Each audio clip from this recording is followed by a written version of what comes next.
So hello, good day. So we are in our lesson 8. We're writing and balancing chemical equations. So before we start, for the steps of the balancing equations, let us be familiarized with the different parts of a chemical reaction. So medyo mamaya merong nalilito kung ano yung mga parts na meron tayo by the way of subscripts, coefficient, and anything na nakikita natin sa chemical reaction, where we can say that chemical reaction from your module says that it is a process in which one or more substance are changed into a new substance with different physical and chemical properties. So let's state for the example para mapakita ko.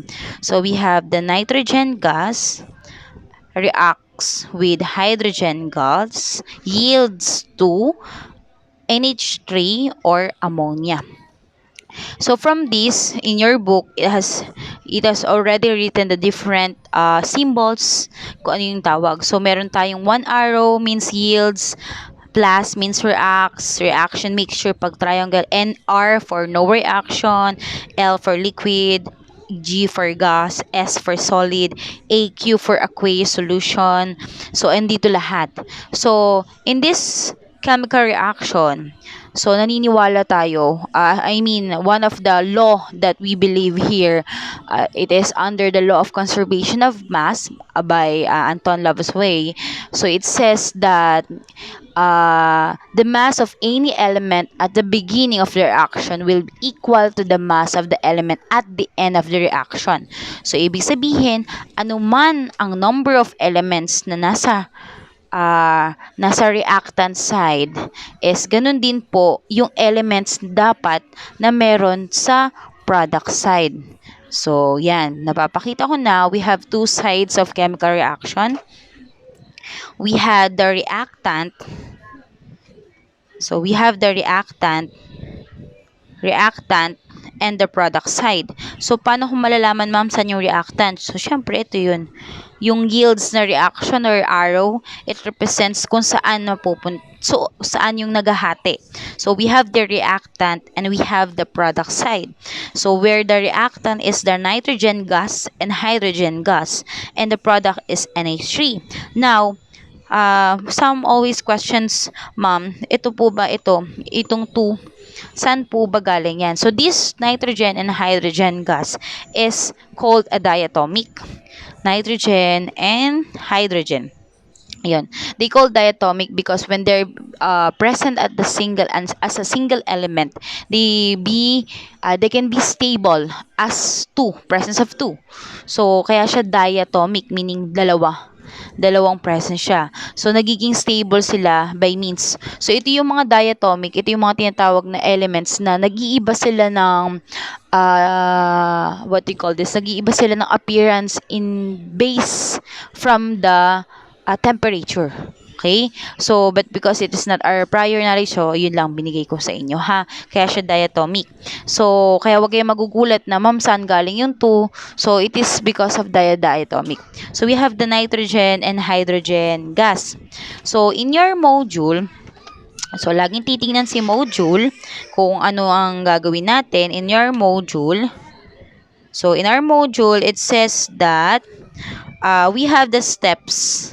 Sabi dito, we should follow the steps. Yes, correct po. Tama. So, first, convert the given problem into word equation. So, yan na. Ginawa na natin sa symbol. Kaya nga yung previous or yung present quiz natin or recent quiz is based on the familiarization or the memorization of the periodic table. Okay, so that's the reason para hindi tayo nagugulat. Although, na ma'am, yung mga dulo ng mga elements ay hindi naman po masyado nakikita sa chemical reaction. Still, they are part of the periodic table. Okay, so we have here, na-convert na natin into word. Sabi, into a symbol.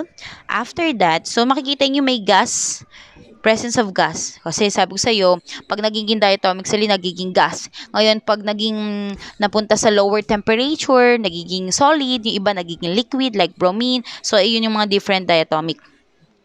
So, from this, Sabi dito next is balance the chemical equation. So balance na agad. How do we balance? So actually in your grade 10 you have idea on how to do or how to balance. So, madali lang. So babalance lang natin. Joke lang. Ibabalance lang natin. So first, write all the present elements. So ganito yung style. Kung may ibang magagaling na by just looking at the chemical reaction, they can simply balance. So let us put an underline here. So itong mga ilalagay nating whole number sa umpisa ng element or compound is called coefficients. So they are the so-called whole number. Okay? Or present kung ilang nitrogen gas, hydrogen gas, or ammonia yung magiging present dito sa chemical reaction natin. So first, sabi ko nga, let us write all the element present.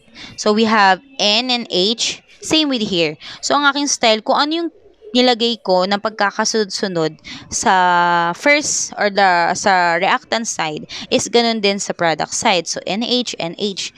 So let us try to understand how many subscripts or how many molecules or atoms are present on an element.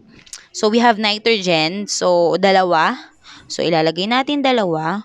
Ay, namamatay na siya. Uy, wag kang mamamatay. Mamatay na aking whiteboard marker. Tapos, then hydrogen. So ilang hydrogen?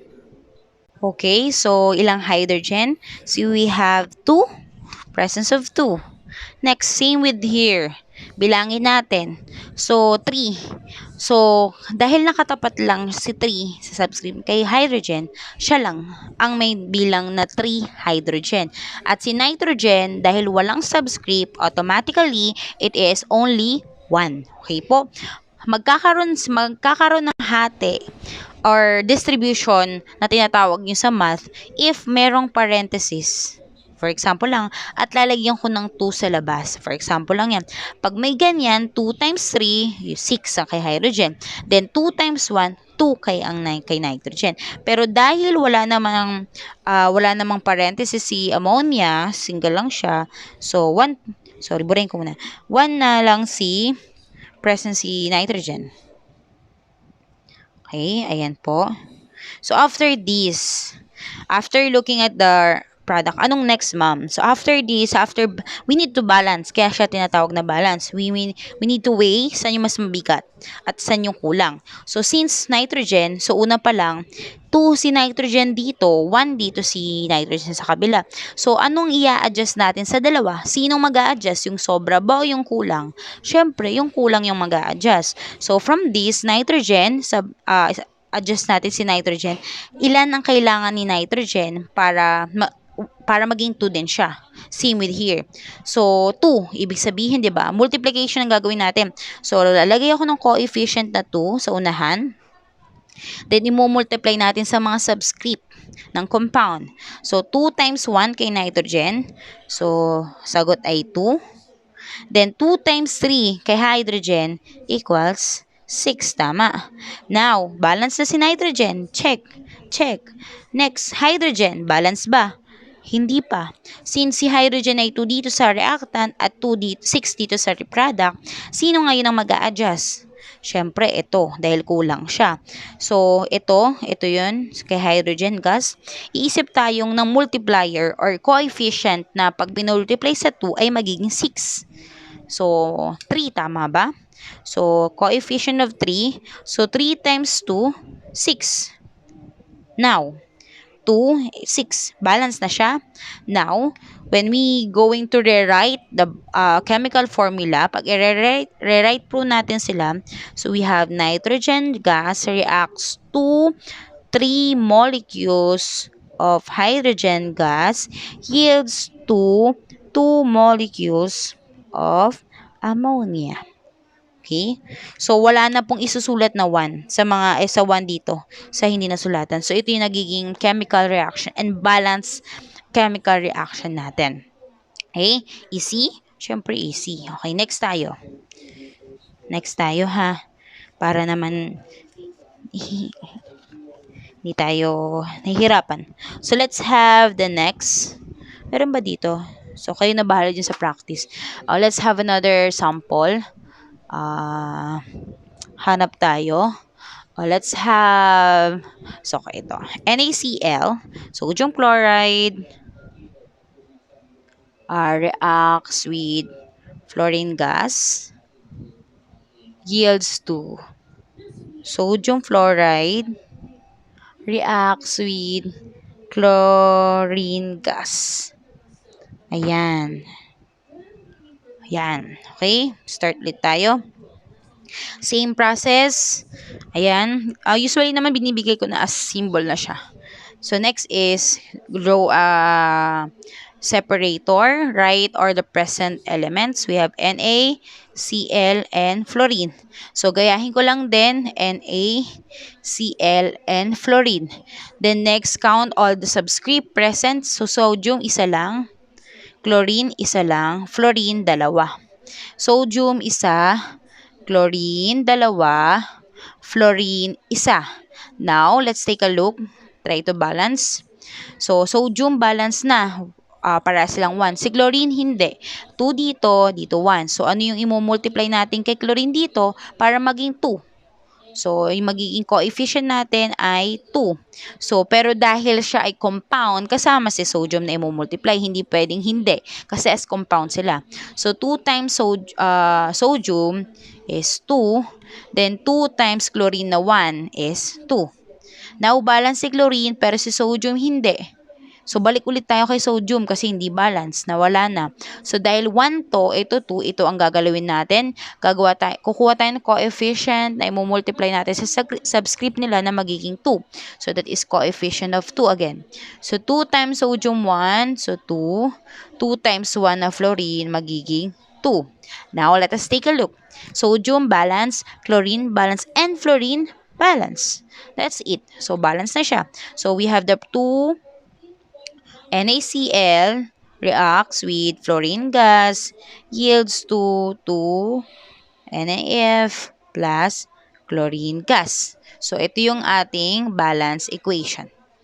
So, yan ang ating balance equation.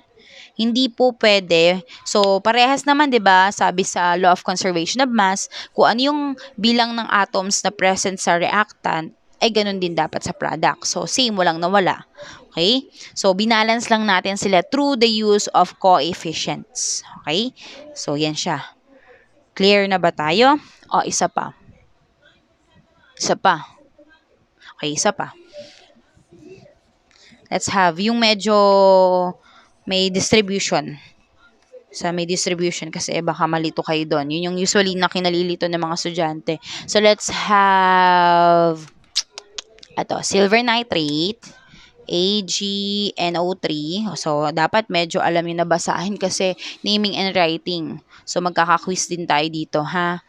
So, minsan bibigyan ko kayo ng quiz where you're going to name or ibibigay ko yung formula, then ini-name nyo, then ibabalance nyo, then i-compute nyo. Yun yung next lesson natin, computation of balance equations eh. So, dire-diretso yan. So, hindi pwedeng nahuhuli kayo. Once na nahuhuli kayo, at meron kayong hindi naiintindihan, pwede kayo magsabi sa akin para mapag-usapan yung mga problema na meron kayo. Huwag nyong sarilinin. So, bitin. Ito ayoko, kaya bitin dito. Ulitin ko po Ulitin ko lang medyo maliit yung blackboard natin eh. Kung sa classroom tayo, puno natin yung blackboard. So, we have AgNO3, liliitan ko lang ng kaunti ha, plus, kita pa din naman magnesium chloride, MaGCl2, yields to silver chloride, reacts with magnesium nitrate. Ayan. Magnesium nitrate. Ayan. Okay? Ayan. Magnesium nitrate. Ayan po. So, meron na tayo. So, this type of chemical reaction is under a double displacement reaction where dalawa yung nag-switch. Nag-switch yung dalawa eh. Okay? So, tsaka double reaction siya. So, ito yung nalagpasan natin na lesson. Itong type of chemical reaction. So, additional information in your uh, exam or mga entrance exam, mga scholarship, sometimes they are asking for the type of chemical reaction. Minsan, pinapapa-identify yung product. Ito lang ibibigay.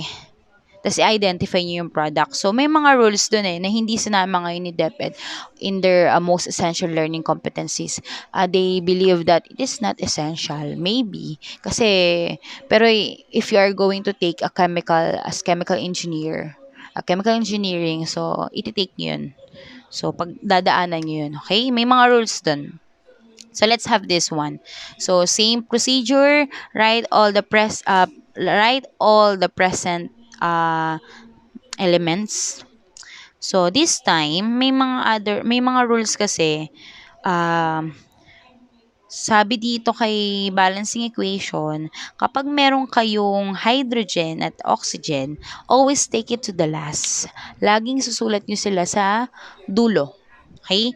Lalo si oxygen, siya ang pinaka-contradicting element na laging nag-a-adjust kasi minsan napakataas ang number na present sa kanya.